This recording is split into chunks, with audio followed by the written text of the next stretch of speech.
Number एक, रोजा हर आकिल बालिग मुसलमान पर फर्ज है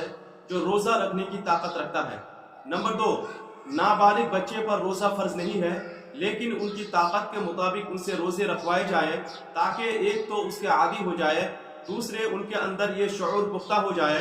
दिल और दिमाग में बैठ जाए कि बालिग होने के बाद रोजा रखना उनके लिए जरूरी होगा। नंबर तीन, बीमार शख्स अगर रोजा रखने में तकलीफ महसूस करे या उसके बीमारी में इजाफे का बढ़ने का अंदेशा हो तो वो बीमारी की हालत में रोजा ना रखे, लेकिन रोजों की कज़ा बाद में जरूरी है। यही हुक्म उन औरतों के लिए है जो हमल से हो, यानी उनके पेट में बच्चा हो